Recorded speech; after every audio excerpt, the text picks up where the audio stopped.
When looking for the king of podcasts, you're at the wrong channel. Well, excuse me! Looking for good ideas for life? You're far from good hands. Hey, bud, what's your problem? If you think the listener is always right, you're far from the right place. Out of order! Even in the future, nothing works! Hosted by a Northeasterner by birth, but a rebel by choice. Are you threatening me? If you want a host that floats between love and madness, and we know the night is always gonna be here anyway. Thinking of you's working up my appetite. Looking forward to a little afternoon delight. then play on and listen to Crazy Train Radio. All right, guys, listen to this blues riff and B. Watch me for the changes and try and keep up, okay?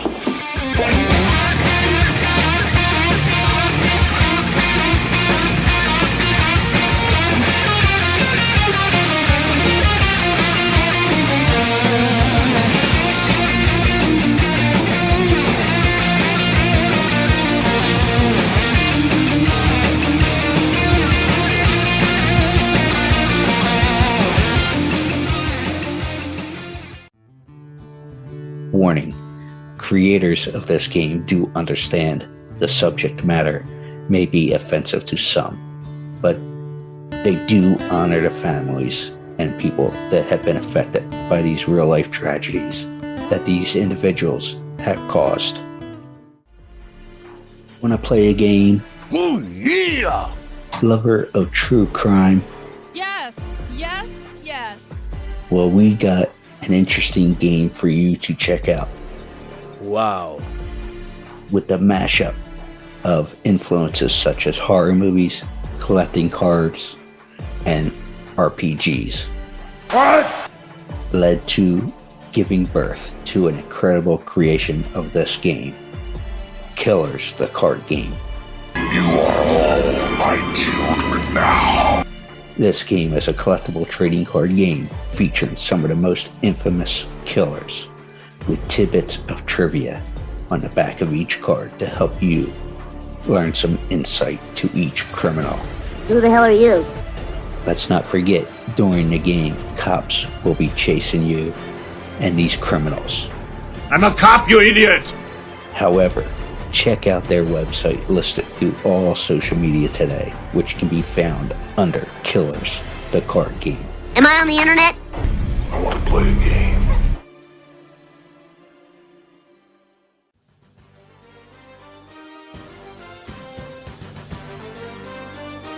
I'm Jimmy Watson from the Flyers from the 1970s and 80s, and you're listening to Crazy Train Radio.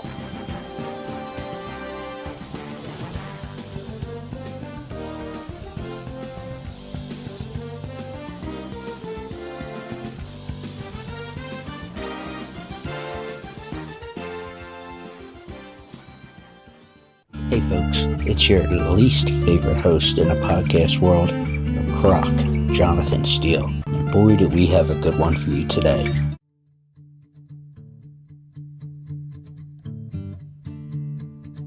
Ladies and gentlemen, boys and girls, children of all ages, I'm actually pretty excited about this one, but this is definitely going to be hockey based, especially from my hometown of Philadelphia, PA. But when Flyer fans and local media debate on the pantheon of great Philadelphia defensemen, many folks kick around certain names, whether it be guys like Eric Desjardins, Hockey Hall of Famer who's been on the show as well, Mark Howe, and even nods to players ranging from Brad McCrimmon to Bob the Count Dailey, or even Flyer original Eddie Van Impe. But this guest today, his name often gets overlooked, but should be on that list. He is the younger of the Watson brothers. He is a 5-time NHL All-Star, 2-time Barry Ashbee Award winner. Let's welcome Mr. Jimmy Watson. Jimmy, how you doing, sir? Hey, Jonathan, I'm great, man. What an introduction, Jonathan. You're very kind. Thank you. Thank you, sir. And I do mean that, and that your name should be kicked around for some of the best defensemen that play for the Flyers organization. And what impresses me more, too, with that is how you have so much respect, not only from the fans, the media, everybody. And you know how it is when folks are sitting around, especially in the Philadelphia area, drinking a beer or whiskey and kicking around old-time hockey or old-time sports or whatever the case may be, that your name comes up for such a short period because you ended your career at the age of 30 from injury. So what's that like for you that people had that much respect for you all these years later? Well, that's it's very gratifying and very humbling. I mean, I didn't go into the game looking for that. I played hockey because I loved it, and of course, coming to Philadelphia and being with the Flyers was just a dream come true for me. You got to realize that I come from a small town up in northern British Columbia, Canada. For people who may not know geographically, Smithers, Smithers, little town Smithers, about 200 miles south of Alaska. But we're way up there on the just inland from the Pacific Ocean in the Canadian Rockies, and then they come all the way down here to Philadelphia. It was quite a change for me as a young man.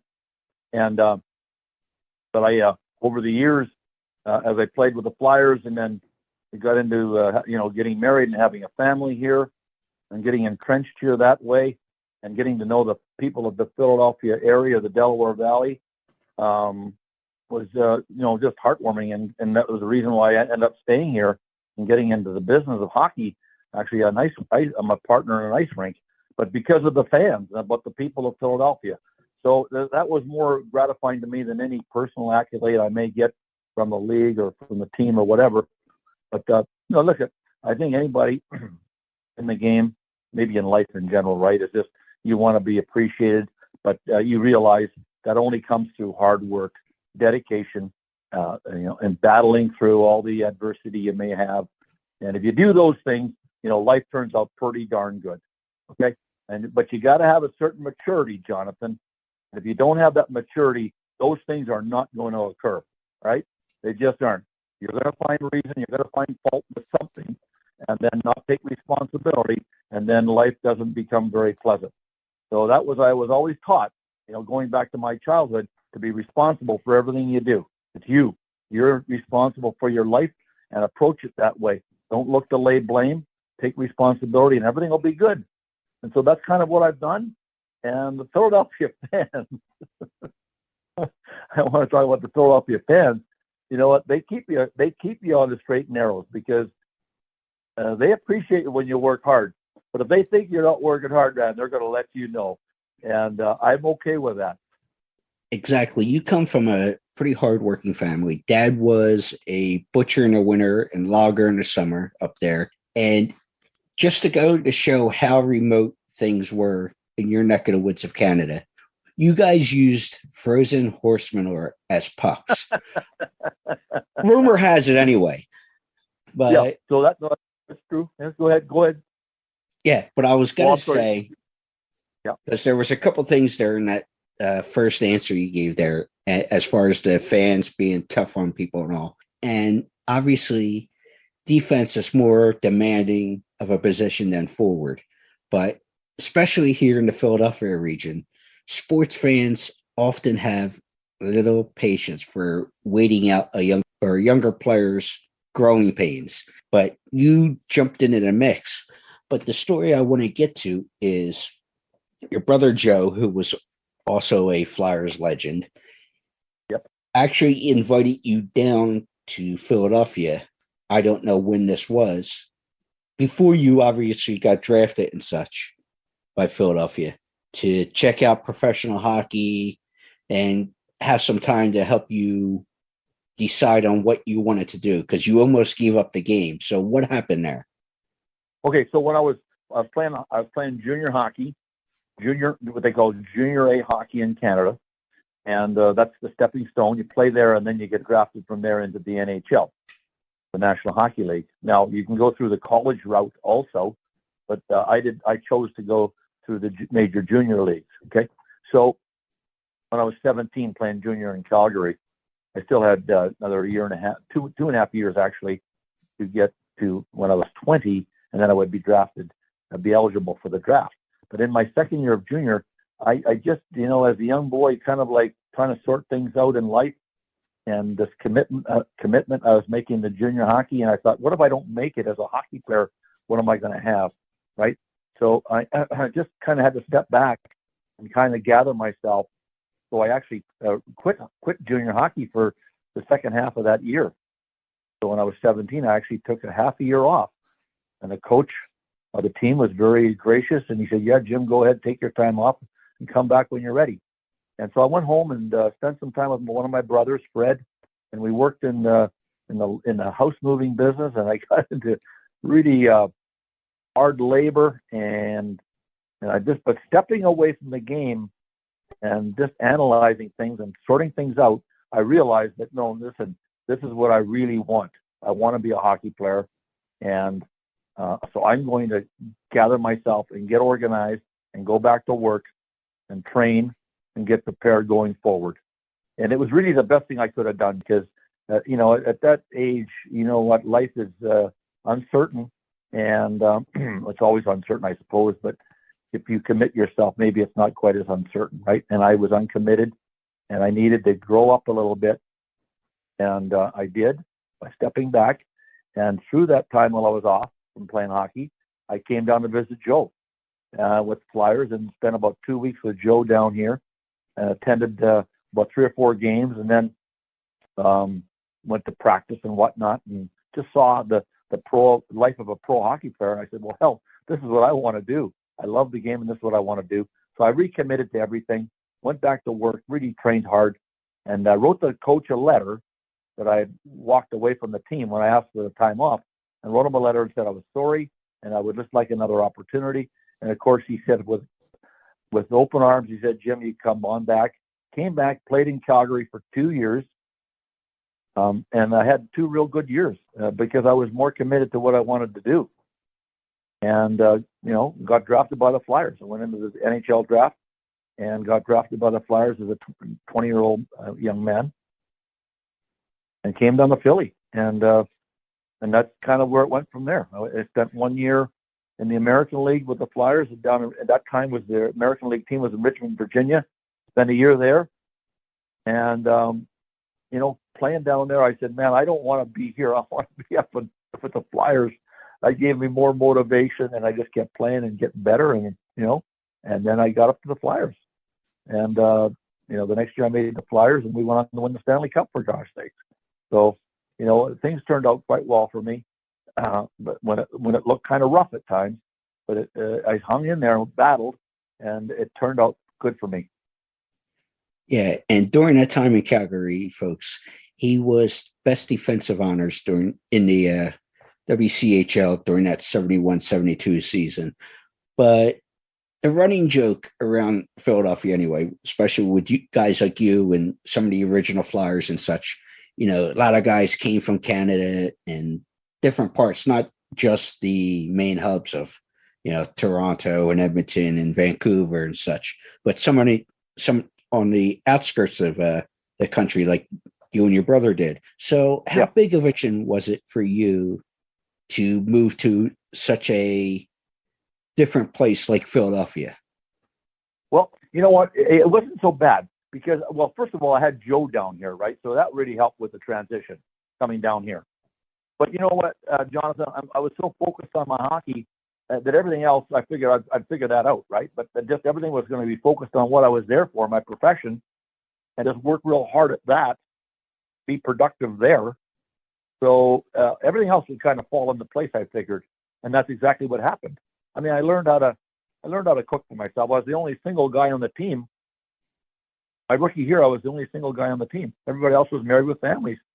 So I lived by myself and got myself an apartment and went to becoming domesticated. I was cooking for myself and things like that, and I was getting advice from my sister-in-law and other mothers or wives and of the players and whatnot. And I just figured it out, and one day at a time. And I would get advice from my mother on how to cook things, and I kept my apartment relatively clean, and tried to stay organized. Just kind of organized in my life. And I lived a kind of a simple life, just played hockey and to and from the rink, and got to meet some people and got to know the area, and it was a lot of fun. I mean, it was great. The reason it was so much fun, though, is because we were winning hockey games. I mean, my rookie year in 73, 74, we go on and win the Stanley Cup. But there's an interesting story, Jonathan, that occurred with me when my first year of pro hockey. Like I said, I played in Richmond, Virginia, in the American League. And at the end of the year, I got called up to the Flyers, and I was on standby in the playoffs for the Flyers. So I was up with the team, traveled with the team, practiced with the team. And then Fred Shiro, our coach, actually put me in for 2 of the games. I played in 2 of the games against Montreal in the semifinals. And we got beat by Montreal in 5 games, and the 5th game was up in the Montreal Forum. But after the game, we got back into the locker room. Bobby Clark, our wonderful captain, he said, "Listen, I want everybody to leave the locker other than the players. We're going to have a meeting." And Bobby Clark got up and he said, "Listen, everybody, we just gave the Montreal Canadiens a real tough battle here, and they beat us in 5 games, but the series is pretty darn close. And we were a young team. We had some good veterans, though, too. We had a real good combination of veterans and some real good young hockey players. So, and a great leader in Bobby Clark. And then we had great coaching and a general manager, the ownership. It was such a great team atmosphere, but primarily because we won hockey games. So one thing led to the other. And so then, it just kind of snowballed from there, and everything went really, really well. So that made my living down here kind of easy, right? Because we're in the game to win hockey games. We're there. That's why we're there. And we won, man. We won the first place, and we won the whole thing, the Stanley Cup. So living down here was a pretty easy transition, buddy. Oh, exactly. And obviously where I'm located in South Jersey, I'm literally across the Walt Whitman Bridge in a town called Mount Ephraim. And around the block, about 2 blocks from where I live, because I'm tucked in a little neighborhood, rumor has it, because we know, it's one of those telephone, telegraph, tell whoever, change stories that you would do in school. But you guys used to hang out at a little pub 2 blocks from me called Rexy's. That is correct. So do you have some good stories from Rexy's? I know I'm going local here, folks. But well, listen, you know what? The story goes, I wasn't here when Rexy's was discovered, but at the time when the Flyers came to Philadelphia in 1967, 68, there was no drinking in Philadelphia or in Pennsylvania on Sundays. So the Flyers played a lot of home games on Sunday night. And their games would start at 7 o'clock. They'd be over by 9:30 or whatever. And the guys, they're all fired up. They're looking for a place to go and get a bite to eat and get a drink, relax with their families, right? So they said, well, let's go across the bridge in New Jersey and see what we come up with. And they came across, they heard about, they didn't hear about it, they just found it. They kind of stumbled upon Rexy's. And they said, hell, it's 5 minutes over the bridge. So let's go there. And that's how it started, for gosh sakes. And so we would go over there because we couldn't get a bite to eat or a drink over in Philly. That didn't happen until maybe the mid-'70s or a little bit later, where there was alcohol in Philly on Sundays. And we wanted to drink after a game, and generally it was after the weekend. We had probably played 3 or 4 games. We usually played Wednesday, Thursday, Saturday, Sunday type deal. And so then you have maybe Monday, Tuesday, Wednesday off, or Monday, Tuesday off, whatever, and practice, of course. But, get a little time to let your hair down a little bit, because you just gone through playing 3 or 4 games in 4 days or whatever. So we go have a few beer and relax and enjoy ourselves. And we really came to like Rexy's. And so we got to know the ownership there, and they treated us really well. And the fans found out about it. They would come in, and the place was always packed with fans. And we would get a room in the back, but guys would venture out into the bar area to get a beer and whatnot, and maybe visit with some people, and they would sign autographs and stuff. So it was quite a little community right inside the bar, and it was a lot of fun. And of course, like I said, we were winning hockey games. So when we came over there on Sunday night, we had probably won the game, and it's always fun when you win, right? So exactly. So that's how kind of it occurred. And then Rexy's, the owner there, the Edo brothers, they were so good to us, and they actually started a golf tournament for us at the end of every year. They called it the Rexy's Open, and we had a golf tournament every year, and they would bring, libations there and food and whatnot, and then we'd play golf, and then we'd go back to the bar afterwards and have a little gathering. So it was quite a happening, and this is a real fond memory of South Jersey and the people and Mount Ephraim and what have you. And then, of course, Bobby Clark lived right down the road from there. He lived over. I was getting to that. Go ahead. Yeah, Bobby's house was right down the road, Jonathan. And we would go over to Bobby's now and then. And then after we won the Stanley Cup, the first year we went back to Rexy's, and then from Rexy's went to Bobby's and partied there and celebrated there. So, yeah, it's funny. I was where I'm at. On the one side, Rexy's is out on the pike, Black Horse Pike. So, folks, the food is still good. The beer is still cold, all that stuff. They're not a paid sponsor, but hey, they're a good place. I go there often. But 2 blocks or about a block and a half the other direction from my house, and I confirmed it, what you said there, by Miss Jackie Clark, who is Bobby's daughter, who I'm friendly with. Yep. And, are you? Okay, great. Yeah, I know Jackie quite well. She was one of the original guests years ago, back in 2012, 2013, when I came back to the area. But the rumor was, and you know how it is when you listen to parents, my mom would always go, because she grew up in this neighborhood that I live in. She'd be like, oh, yeah, Bobby Clark lived over here. Da, da, da. Yeah, okay, Mom. Right. Well, I can believe it because of the ties of the sports fans and everything else around here. But she's really not a sports person. So I said, I was with Jackie the one time. She ended up giving me a lift home to my house. I go, hey, Jack, listen, there's a rumor I heard, and I don't know how true it is. There's this house, but, and I pointed it out, about 3 houses down, yada, yada, yada. I said, rumor was that was your parents' place. She goes, yep, the brick one. Who dares enter the sacred and awesome presence of the everlasting know-it-all? So I said, holy cow, my mom was right for once. Yeah, no, that's true. Jackie's a wonderful lady. But the Clarks are, they were the best. They were the best. We had the best of the best in Bobby, man, oh man. And when I look back and I reflect back on our success, I mean, Bobby was absolutely the main reason we had the success we had. He was just a tremendous leader and just a wonderful, outstanding hockey player. And, he used to, and you know what, John, he certainly inspired me, and I know he inspired the rest of our team. I remember, Bobby, there's so many stories about him, but I remember coming into the rink to play a game, and I might be a little bit sore, run down a little bit tired or beat up, or maybe nursing an injury, but I'm going to play the game. And I look over at him, and he's getting ready to go, and he's so fired up. And I just looked at him and said, well, hell, I better freaking play my tail off. I'm not letting that guy out. I'm not letting that guy down. I mean, look what he's doing for me by being so motivated to play. So he was such an inspiration to me, and I know to the team. Absolutely. Now, would you say that inspiration was one of the main catalysts to allowing you to be one of the most steady blue liners and inspirational leaders for the team for nearly a decade? Well, you know what? I mean, yeah, he definitely helped me in so many ways because just watching him, that's the kind of leader he was. But I mean, I learned from it, and I became a better leader, I think, also. But you just lead by you lead by example, right, John? You got to be always have to be one of the hardest workers on the team, or the hardest worker on the team. If you do that, you're a leader.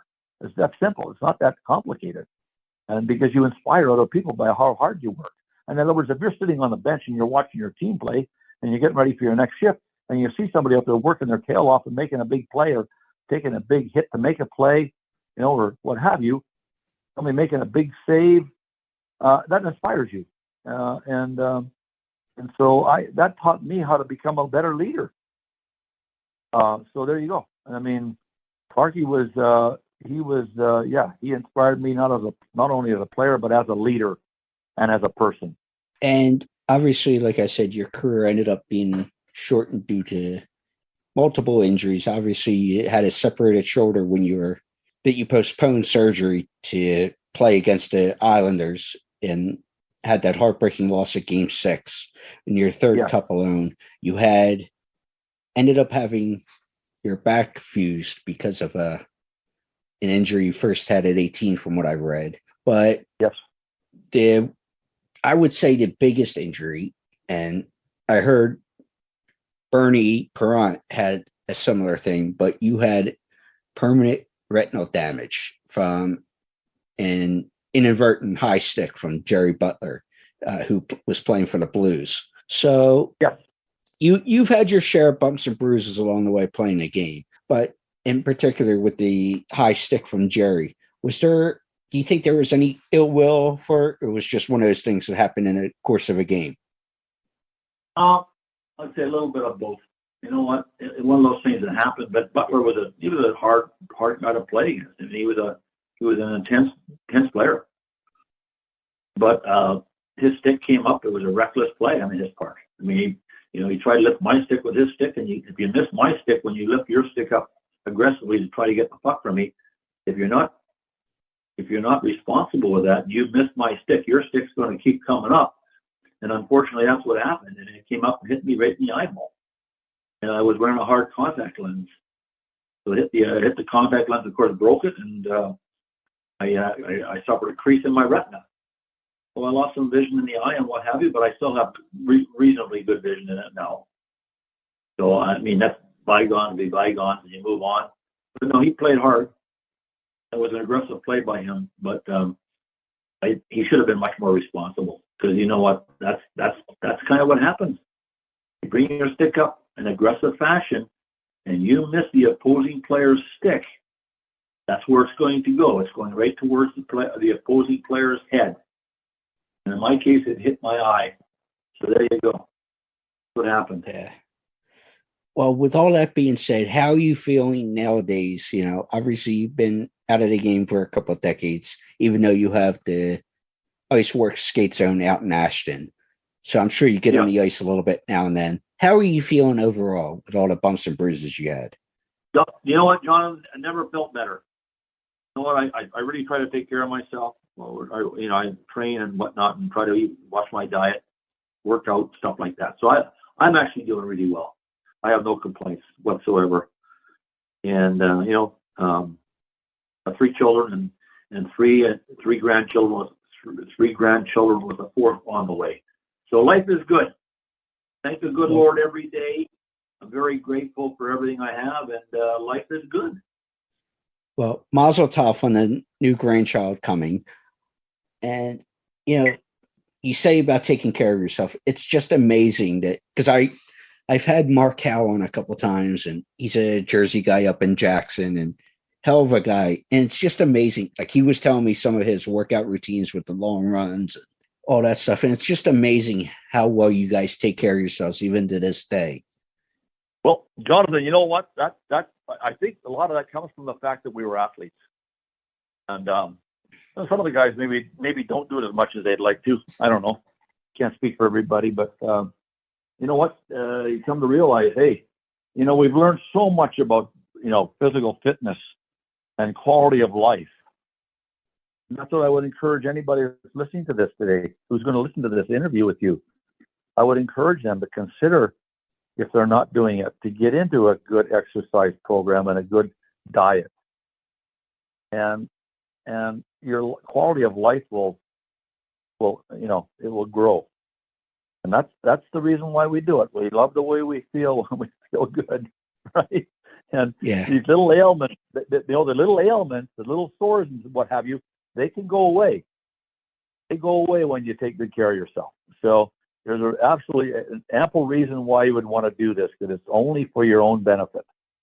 And then, of course, I want to be around to see and be with my grandkids and, my children. So ample motivation, but even if you don't have that big a family or that many grandchildren, or even if you had none, there's still reason to do it, because it'll give you a good quality of life. So that's what I would encourage everybody. Hang in there. Consider getting yourself into an little exercise program. You can go online and check that out. all kinds of things you can learn, or you can go to maybe a trainer of some sort, a workout facility, and then secondly, just watch what you eat and eat good quality foods. And it's not expensive either. I don't want to hear people say, well, it's too expensive. No, it's not. It's just eating salads. Go to the grocery store and buy yourself, good quality produce. And you create a salad, of course, and you eat fruit, a lot of fruit and vegetables. And, it's wonderful what you can do for yourself. And your body will really appreciate it. And your mind will function a lot better also when you eat good quality food. So all the things that are coming down on you when you get older, they'll go away. A lot of them will go away, and the life will be better but you have to make that effort to do it. You cannot, it's not easy, but it's in the end, once you get rolling on it, Jonathan, it's pretty elementary. It's not that difficult once you get into a little bit of a program and start exercising and eating properly. So there you have it. For anybody out there listening, something for you to consider if you're not doing it already. There you go. 2 more questions for you. And I want to bring up this as well, that you and your brother Joe retired with the same amount of goals in 38. And obviously as defensemen and such, you guys weren't sent out particularly to be goal scorers. But I asked Mark this when I had him on both times. Who was the greatest hockey player you either seen or played with? Okay. You know what? Generations, right? So different generational players. But overall, I would have to say Bobby Orr. For me, Bobby Orr was the greatest ever, right? Followed closely by Gretzky and Lemieux. But to me, Bobby Orr was the best ever. Nice. And I do want to give you a chance to plug Iceworks again, because for those who are in the Philadelphia Ashton area, they have 4 rinks, I believe, out there, but you got plenty of programs to teach youngsters, boys, girls, everybody. So what exactly do you guys do out at your facility there? Okay, Jonathan. Well, thank you for that. So yeah, Iceworks, we're over in Aston, Delaware County. And we get people from all over the tri-state area come and play there. We're only about 5 minutes from the Delaware state line, and only 5 minutes from the bridge and from New Jersey. So we get a lot of players from New Jersey and Delaware also. And but we have 4 rinks there, and we have all kinds of teams and different levels of play. And we have men's and women's hockey. Or even if you're a little maybe elderly or whatever, and you want to give it a shot, come on over and give it a go. I mean, we have, it's amazing seeing the people that come out and start playing hockey even in their latter years. We have people 60, 70 years old playing hockey, 80 years old playing hockey, for gosh sake. So it's a wonderful sport, and there's a lot of real positives you get from it. I think the speed of the game is exciting. I think also when you have the puck on your stick, there's nothing like having the puck on your stick when you're playing a game of hockey. Control everything, and from there you have a chance to make a pass or maybe a shot, what have you. And that's extremely exciting too. So these are all reasons why you might want to play the game. And, we're a wonderful facility. So we're maybe 10 to 15 minutes south of the Philadelphia airport off of 95. We're only like a mile off of 95, Route 95 south. So come and see us. And for gosh sakes, come and say hi to me if you see me in the building. But Iceworks in Aston, Delaware County. And I'm hoping I can come over and maybe get a lesson or 2 from the great Jimmy Watson. Definitely get my skates sharpened and get back out there and, bring the stick and whatnot. But Jimmy, thank you so much for the time. Yeah, John. Well, listen, thanks for having me. My pleasure, buddy. Anytime. All right.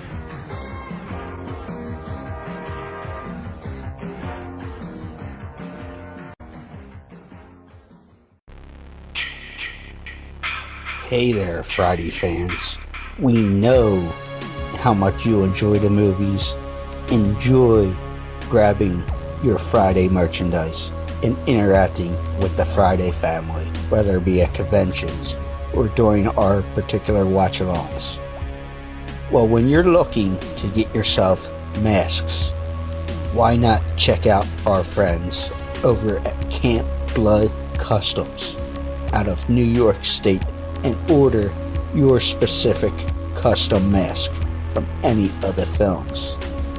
All orders are made specifically. Your needs and wants are. Make sure you find Camp Blood Customs on Facebook, Instagram, and all over social media and order yours today.